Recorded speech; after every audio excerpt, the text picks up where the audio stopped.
I think we have to come to a place where we understand the difference between when we say somebody is blessed and when we say somebody comes to an inheritance or money.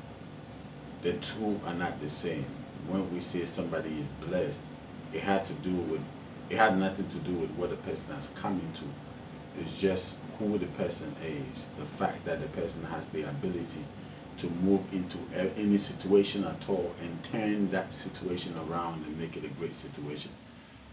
That is what indeed is called, or we refer to as somebody who is blessed. And somebody who comes into a fortune might, it's not necessarily someone who is going to multiply the fortune or increase the fortune or make it into something else. So I think any given day when you take these two scenarios, somebody coming into a great fortune and another person being blessed.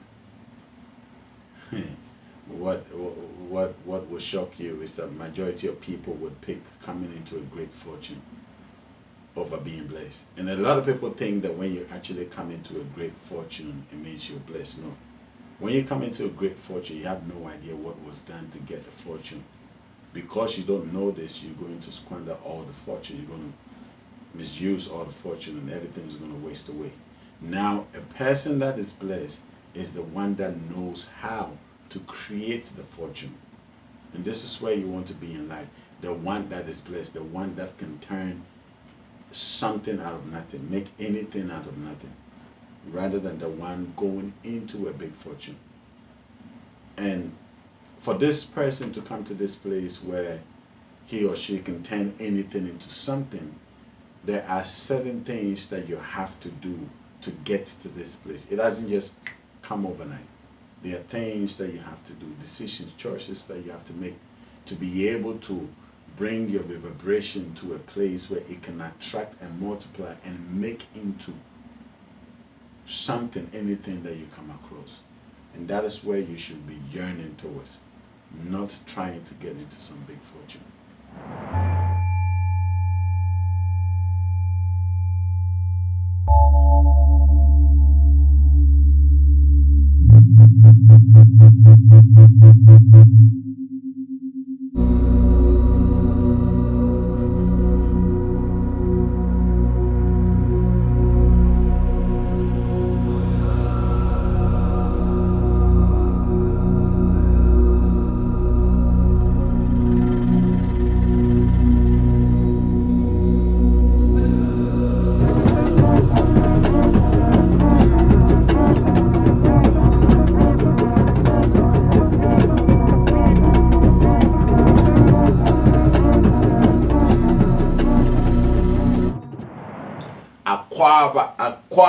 Aquaba.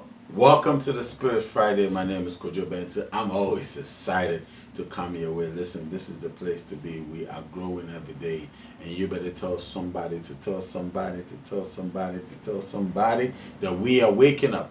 It's the wake up time. It's time you wake up. Each and every single one of us wake up. It's not just about saying that I'm up, but actually coming into this place where you actually possess the ability to turn something out of nothing. To be in this space where you say enough is enough and you actually make a move to do something. This is what this family is all about. This is what the Menonite Truth is all about. This is what Onyame Kesikrom is all about, where we make something happen and not just lip says. But before anything, I want to give big thanks to the Creator, our Father, the power, the one that originates all power, creates everything that we see on the face of this earth. We also say a big thank you to our Mother Earth for always holding us down. We say thank you to the powers that be. The powers not known to man, the powers that know, the powers that we don't even know is not known to man.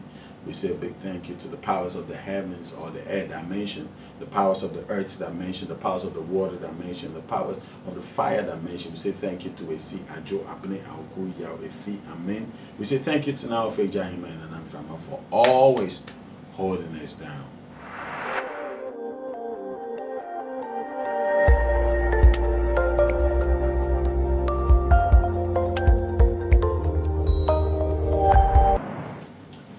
So So today I want to continue quickly from where I got to last week. You know, we are going into the entire scriptures to understand even what the scripture says about sacrifices.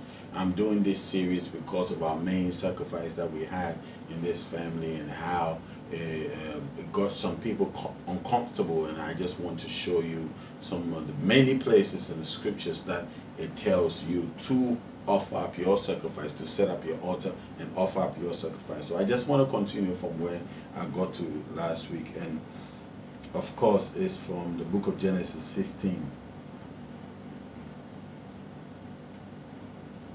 The book of Genesis 15, and I start from 7. I start from 7. He says, "And he said unto him, I am the Lord that brought you out of Ur of the Chaldees, to give thee this land to inherit it." So the God that was calling Abraham at this point still had to remind him and introduce himself that, listen, I am the one that brought you out.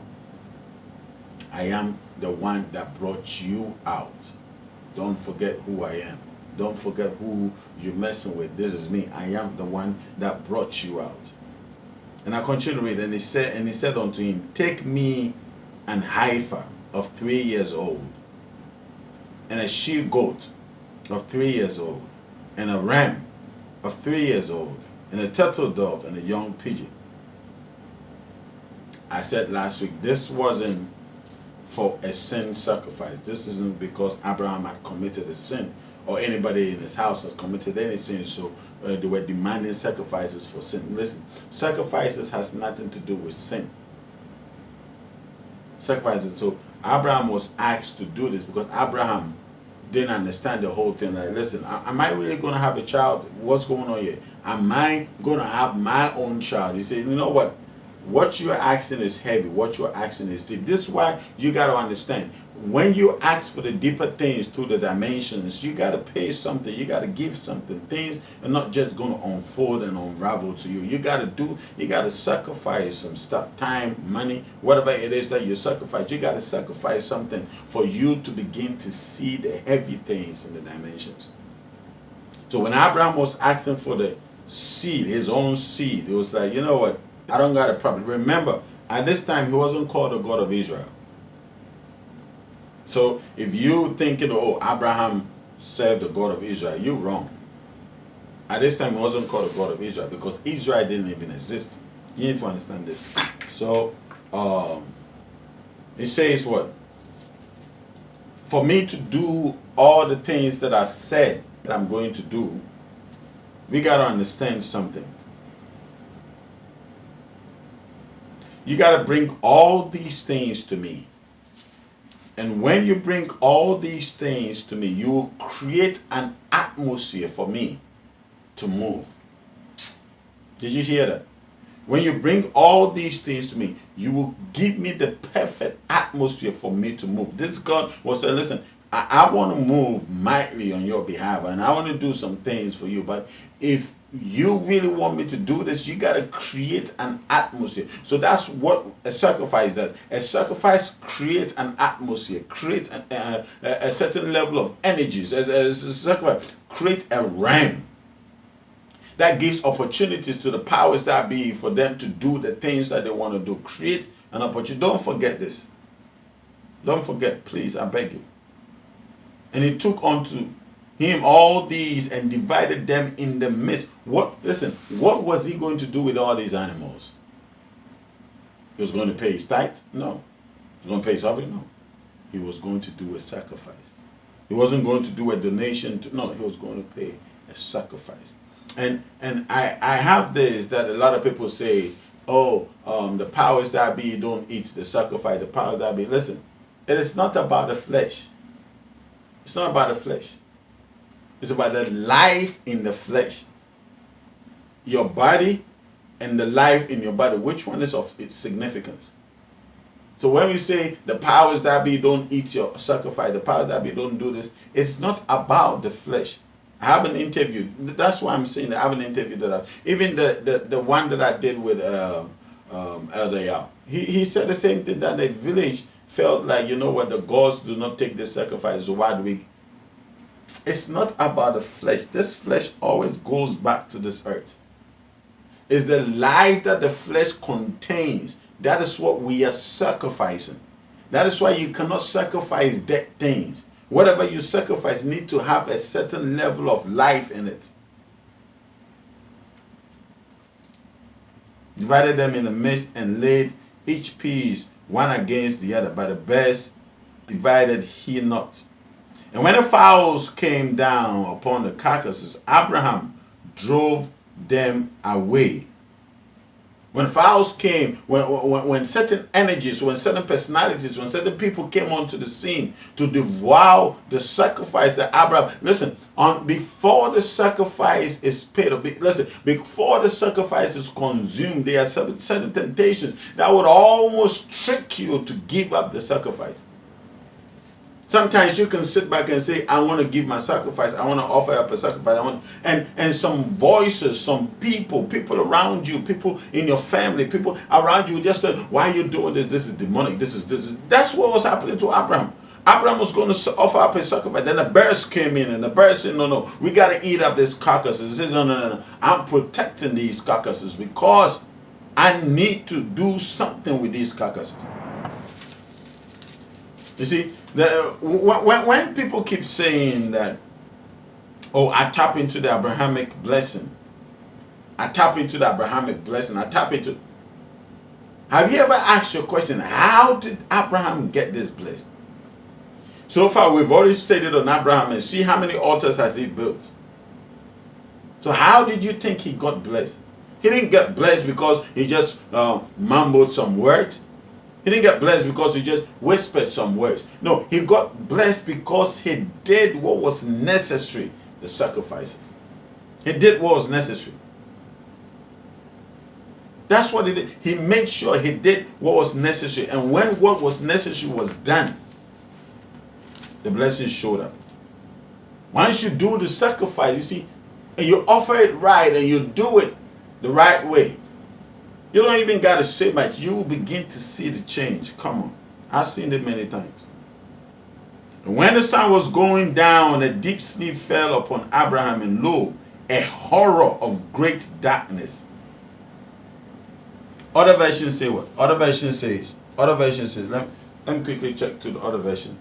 The NIV says, and as the sun was setting, Abraham fell into deep sleep. And a thick and dreadful darkness came over Abraham. A thick and a dreadful darkness came over. I need you to, if the Bible is yours, whatever you read it, you know why I'm going through the Bible. It has nothing to do with me. But because of our brothers and sisters that are still stuck in religion, they are the reasons why I use the Bible still.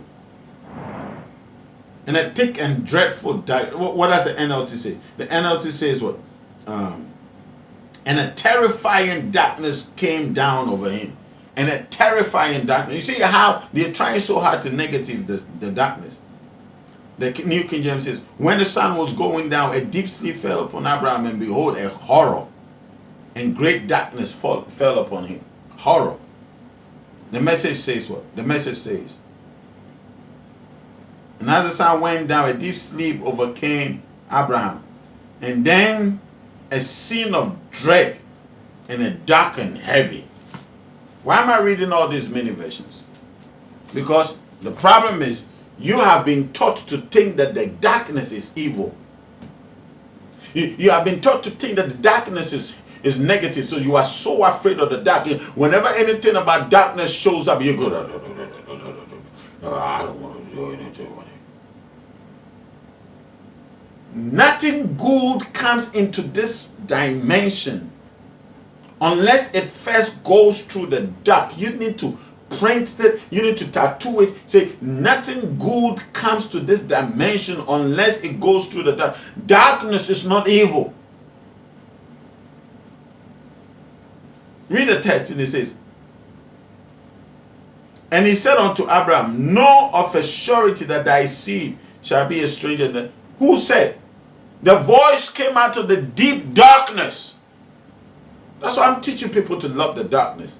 Because whatever you want to generate, create, invent, manifest into this dimension is sitting in the darkness already. Everything that needs to be created is created. Where do you think they are? storing up.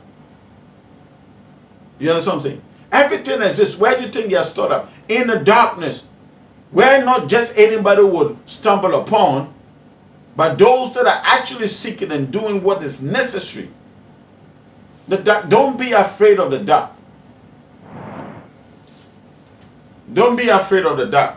The only how the powers that be, the gate through which the powers that be reveal things is through darkness.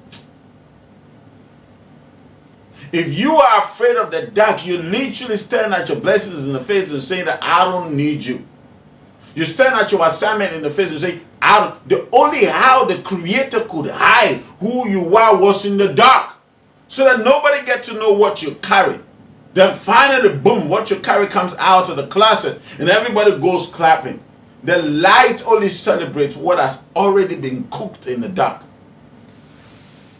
The voice of the God came out of the horrifying scene, the thick darkness, the very, very thick darkness, the pitch black darkness. That is where this God's voice was heard from. Where do you hear the voice of your God? Don't be afraid of the dark. The dark was created for you. The dark was meant for you.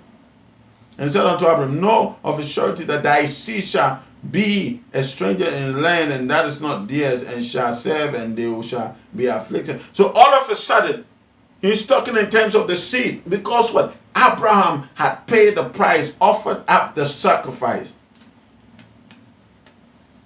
Because Abraham had offered up the sacrifice. If Abraham never offered up the sacrifice, see, the problem is that most people want the results, but they don't want to have anything to do with the process. In case you didn't know, without the process, the results will never be done. So you might think you want blessing, but the question is, do you really want to be blessed? Do you want everything to change? If you want things to change in your life, then you better get to your altar. Because it is only on the altar that can create the atmosphere for the powers in the dimension to be summoned into this dimension, to come and assist and aid and help. Of course, we already have the power that rules over this house and the authority that we work with in this house. But you see, when you have been through so much and still have no answers, your altar has got the answer. It's time you connect to your altar. It's time. Thou shalt go to thy, you see, and after he offered one sacrifice, he went ahead and say, and thou shalt go to thy fathers in peace. Let me ask you a question. Where is this thy fathers? Where is that? Is that heaven? Where are the fathers? Don't tell me it's heaven, because at this time Jesus wasn't in the scene. So don't tell me it's heaven. Where were the fathers? When you die, you join your fathers, you join your ancestors. Don't be afraid of the dark. Everything that is coming out of dark for you is good for you. Everything that is coming out of the dark for you is good for you. 17 says, and it came to pass that when the sun was set, went down, and was dark, behold, a smoking furnace and a burning lamp that passed in between those pieces. In the same day, the Lord made a covenant with Abraham, saying, unto thy seed I have given. In the same day. In the same day. You see, it's only your sacrifice that had the ability to respond to you in 24 hours. In the same day. Don't just enjoy the finished product. Learn to go through the process. The darkness is for you. For you to ascertain certain dimensions in the realms, you only do one thing, and that is to sacrifice. Until you raise up your altar and begin to sacrifice the thing that you must, you would never come even close to the things that the dimensions hold. There are a lot of intelligence, there are a lot of things sitting in the dimension, and they will never come out. I'm being honest, they will never come out unless somebody does certain things and knock on certain doors for them to open up. Don't let anybody tell you that sacrifice is evil. Ask the person, do you believe in the blessings of Abraham? If the person says yes, tell the person, you hypocrite. How can you just say, oh, I'm against the things that you are saying, I'm against everything, but I would enjoy the blessing? Why would you say that? The process is part of the blessing. You are blessed because you went through the process. The process is part of it. Don't chase fortune, chase blessing. Your sacrifice will do more than your physical strength and your economic strength can ever do for you. Your sacrifice will do more than any economic strength and religious strength can do for you. Have a great morning. I know most of you will be watching this by the morning. Have a great morning. I love you guys. Stay connected. Stay in tune. And I'll see you soon. Stay blessed.